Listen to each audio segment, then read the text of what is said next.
രക്ഷപ്പെടാൻ ഒരു വഴിയും ഇല്ല എന്നുള്ള സത്യം മനസ്സിലാക്കിയതിനെ തുടർന്ന് ആകെ പകച്ചു നിൽക്കുകയാണ് ഇപ്പോൾ മാനസ. മാത്രവുമല്ല, ഒന്ന് പല്ല് തേക്കാൻ പോലും പറ്റുന്നില്ല. ആകെ ഒരു ശോകമാണല്ലോ. എന്താണ് കാര്യം? ആകെ ഒന്നും ചെയ്യാൻ പറ്റുന്നില്ല. ഇത് കേൾക്കുന്നവരുണ്ട്. പിന്നെ എനിക്കിവിടെ എല്ലാം ചെയ്യാൻ പറ്റുന്നുണ്ടല്ലോ. ഞാനിവിടെ വളരെ ഹാപ്പിയുമാണ്. അതാണല്ലോ എൻ്റെ മുഖം ഇങ്ങനെ ഇരിക്കുന്നത്. ഇനി ഇവിടെ കിടന്ന് മരിക്കാൻ തന്നെയാണ് നമുക്കുള്ള വിധി. അതിൽ മറ്റൊരു ഡൗട്ടും വേണ്ട. ഒരാളും വരുന്നില്ല നമ്മളെ സഹായിക്കാൻ. അതുകൊണ്ട് ഇവിടെ കിടന്ന് മരിക്കാം. അതാണ് എനിക്ക് പറയാനുള്ളത്. അല്ലാതെ ഒന്നും തന്നെ ഇവിടെ സംഭവിക്കാൻ പോകുന്നില്ല.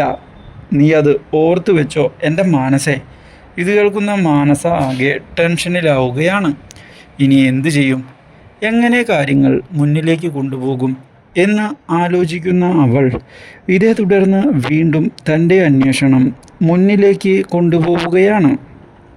എന്നാൽ ഇതേ സമയം നമ്മുടെ കൃഷിൻ്റെ അടുത്തേക്ക് കൃപയുടെ ഫോൺ കോൾ എത്തുകയാണ്. ഫോൺ സ്പീക്കർ ഫോണിലിടുന്ന കൃപ കൃഷിനോട് സംസാരിക്കാൻ തയ്യാറാകുന്നു. അല്ല, ചേട്ടനിത് എവിടെയാ? ഇത്ര കാലത്ത് ഫോൺ വിളിച്ചിട്ട് ഞാനിത് എവിടെയാണെന്നു? ഞാൻ ദേവ്ജിയുടെ വീട്ടിൽ. അല്ലാതെ ഞാൻ എവിടെ പോകാനാ ഈ സമയം? നീ എന്താ ഇത്ര പെട്ടെന്ന് വിളിക്കാൻ? അതെന്താ, എനിക്ക് ചേട്ടനെ വിളിക്കാൻ പാടില്ലേ? ചേട്ടനെ ഫോൺ ചെയ്യണമെങ്കിൽ നേരത്തെ പെർമിഷനൊക്കെ വാങ്ങേണ്ട അവസ്ഥയായോ എനിക്ക്? അയ്യോ, അങ്ങനെ പറഞ്ഞതല്ല. ഞാൻ കാര്യം ചോദിച്ചതാ. നീ ഇത്ര നേരത്തെ ഇതുവരെ വിളിച്ചിട്ടില്ലല്ലോ. അതുകൊണ്ട് ഒരു ചെറിയ സംശയം. അപ്പോൾ ചോദിച്ചതാ എന്തു പറ്റിയെന്ന്. എന്തെങ്കിലും അർജൻറ്റ് കേസ് വല്ലതും അവിടെ ഉണ്ടോ? അച്ഛനെന്തെങ്കിലും പറ്റിയോ? അതെന്താ, അച്ഛൻ്റെ കാര്യം മാത്രമേ ചോദിക്കാനുള്ളൂ? ഇത് കേൾക്കുന്ന സുജാതയുടെ മുഖം വളരെയധികം സന്തോഷിക്കുകയാണ്.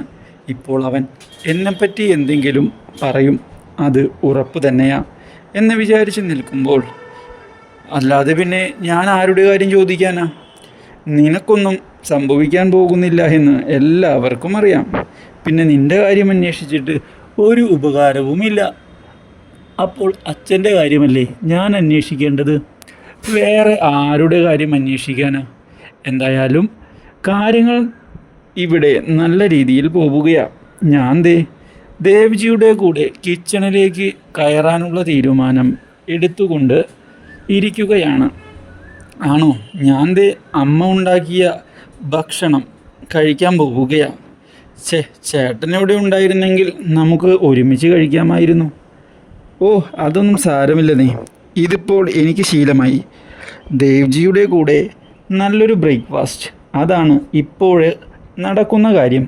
അതുകൊണ്ട് തന്നെ എനിക്ക് കാര്യങ്ങൾ നല്ല രീതിയിൽ മുന്നിലേക്ക് കൊണ്ടുപോകാനും സാധിക്കുന്നുണ്ട്.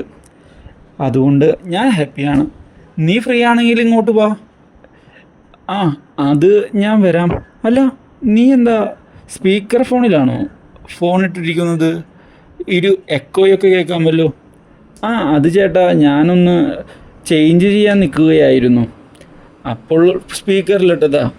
ഇത് കേട്ടതോടെ കൃഷിൻ്റെ മനസ്സിൽ വീണ്ടും സംശയം വരികയാണ്. ഇവൾ ഇത്ര പെട്ടെന്ന് എന്നെ വിളിക്കേണ്ട ആവശ്യമൊന്നുമില്ല. അതും സ്പീക്കർ ഫോണിലിട്ട്. മറ്റാരോ അവിടെ ഉണ്ടല്ലോ. അല്ല, നീ എവിടെ ഒറ്റയ്ക്കാണോ? ആ, അതെ ചേട്ടാ, ഞാനിവിടെ ഒറ്റയ്ക്കാ. അല്ലാതെ ഇവിടെ വേറെ ആരുണ്ടാകാനാ?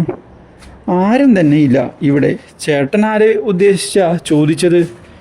ഞാൻ ആരെയും ഉദ്ദേശിച്ച് ചോദിച്ചതല്ല. ഞാൻ കാര്യങ്ങൾ അറിയാൻ വേണ്ടി ചോദിച്ചു എന്നേ ഉള്ളൂ. അല്ലാതെ ഒന്നും തന്നെ ഇല്ല. ഓ, അങ്ങനെയല്ലേ? അതെ, അങ്ങനെ തന്നെ. അല്ല, ഞാൻ ഇനി ഒന്ന് പുറത്തേക്ക് ഇറങ്ങണമെന്ന് വിചാരിച്ച് നിൽക്കുകയാണ്. കുറച്ച് പരിപാടി ഉണ്ടായിരുന്നു. അതെന്താ ചേട്ടാ ഇന്നത്തെ പരിപാടികൾ? ആ, കുറച്ച് പരിപാടി ഉണ്ട്. കുറച്ച് പ്ലാനിങ്ങുകൾ നടപ്പിലാക്കാനുണ്ട്. അത് നടപ്പിലാക്കാൻ വേണ്ടി പോവുകയാണ് ഞാനിപ്പോൾ. ഓ, അതെന്താണ് ഞങ്ങളോടുകൂടി പറയുന്നേ? ഞങ്ങളോ? അതായത് എന്നോടുകൂടി, അല്ലാതെ ആരോ? ശരി, ഞാൻ കാര്യങ്ങൾ മുന്നിലേക്ക് കൊണ്ടുപോകണമല്ലോ. എന്തൊക്കെയായാലും അലിക എങ്ങനെയെങ്കിലും തിരികെ പിടിക്കണം എന്നാണ് ഞാൻ വിചാരിച്ചിരിക്കുന്നത്. അതിനുവേണ്ടിയാണ് ഞാനിപ്പോൾ പ്ലാനിങ്ങുകൾ കൊണ്ടുപോകുന്നത്. എല്ലാം വഴിയെ ശരിയാകും എന്നുള്ള പ്രതീക്ഷയാണ് എനിക്കുള്ളത്. അത് നടപ്പിലാകും എന്ന് ഞാനും വിശ്വസിക്കുന്നു. ഇത് കേട്ടതോടെ ഓ അങ്ങനെയല്ലേ, എന്നിട്ട് ഞാൻ എന്തായാലും നിന്നെ പിന്നെ വിളിക്കാം. കാര്യങ്ങൾക്ക് ഒരു തീരുമാനം ആക്കാനുണ്ട്. അതിനു വേണ്ടി ഇപ്പോൾ ദേ പുറത്തിറങ്ങാൻ നിൽക്കുകയാ. ഞാൻ വിളിക്കാം കേട്ടോ എന്ന് പറഞ്ഞ കൃഷ് ഇപ്പോൾ ഫോൺ കട്ട് ചെയ്തിരിക്കുകയാണ്. ഇത് കേട്ട് ഇപ്പോൾ സുജ, അവൻ എന്നെപ്പറ്റിയൊന്നും ചോദിച്ചില്ലല്ലോ. അതെങ്ങനെ ചോദിക്കും? അത്രത്തോളം അമ്മ അന്ന് കൃഷേട്ടനെ പറഞ്ഞതല്ലേ. അപ്പോൾ ചോദിക്കാനൊരു ബുദ്ധിമുട്ടൊക്കെ ഉണ്ടാകും. അത് വെറും സ്വാഭാവികമായ കാര്യം. ദേ, നീ ആവശ്യമില്ലാതെ എന്നെ ദേഷ്യം പിടിപ്പിച്ചാലുണ്ടല്ലോ, നല്ലത് മേടിക്കും നീ. പറഞ്ഞില്ലെന്ന് വേണ്ട. ഇത് കേട്ടതോടെ ചിരിച്ചുകൊണ്ട് അവൾ അവിടെ നിന്ന് പോവുകയാണ്. പക്ഷേ സുജയുടെ മനസ്സ് അപ്പോഴും അസ്വസ്ഥമായിരുന്നു. ഇനി എങ്ങനെ കാര്യങ്ങൾ മുന്നിലേക്ക് കൊണ്ടുപോകും എന്ന് ആലോചിക്കുകയാണ് ഇപ്പോൾ അവൾ.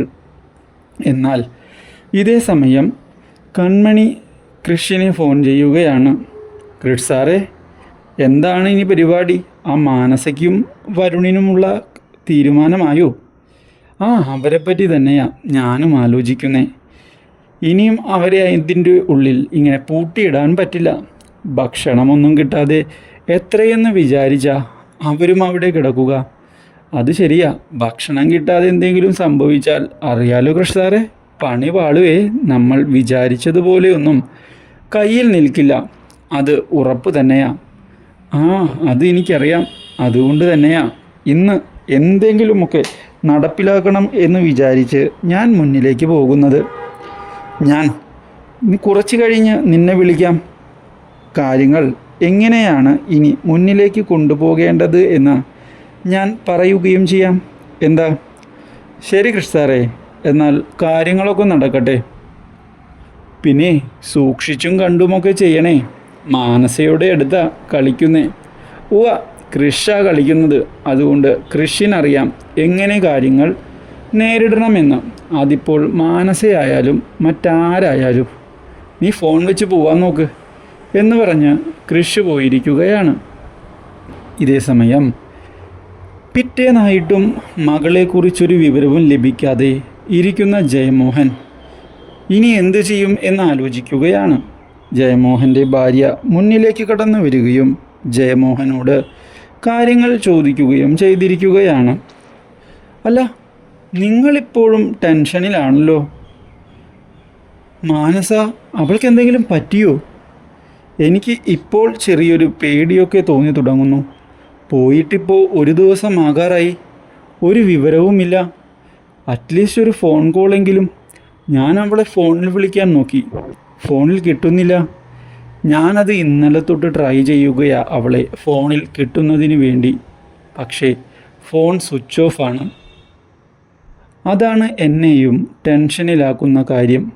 എന്താണ് അവൾക്ക് യഥാർത്ഥത്തിൽ സംഭവിച്ചത് എന്ന് മനസ്സിലാകുന്നില്ല. ഇങ്ങനെയൊരു വഴിത്തിരിവ് ഉണ്ടാകും എന്ന് സ്വപ്നത്തിൽ പോലും ഞാൻ പ്രതീക്ഷിച്ചതായിരുന്നില്ല എന്നതാണ് സത്യം. അതുകൊണ്ട് തന്നെ എനിക്കറിയില്ല ഇനി എങ്ങനെ കാര്യങ്ങൾ മുന്നിലേക്ക് കൊണ്ടുപോകണമെന്ന്. നമുക്കെന്നാൽ എത്രയും പെട്ടെന്ന് പോലീസിലൊരു കംപ്ലൈൻറ്റ് കൊടുക്കാം. അതാവുമ്പോൾ പോലീസുകാർ അന്വേഷിക്കുമല്ലോ. പക്ഷേ അത് നാണക്കേടല്ലേ?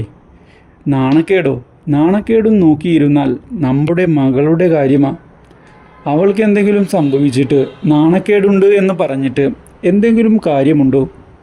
കാര്യങ്ങൾ കൈവിട്ട് പോവുകയേ ഉള്ളൂ. അത് ഇങ്ങനെ ആയാൽ വളരെ ബുദ്ധിമുട്ടാകും. ഞാൻ പറഞ്ഞില്ലെന്ന് വേണ്ട. അതും ശരിയാ. ഞാനെന്തായാലും ഒന്ന് പോലീസ് സ്റ്റേഷനിൽ പോയി കാര്യങ്ങൾ തിരക്കട്ടെ.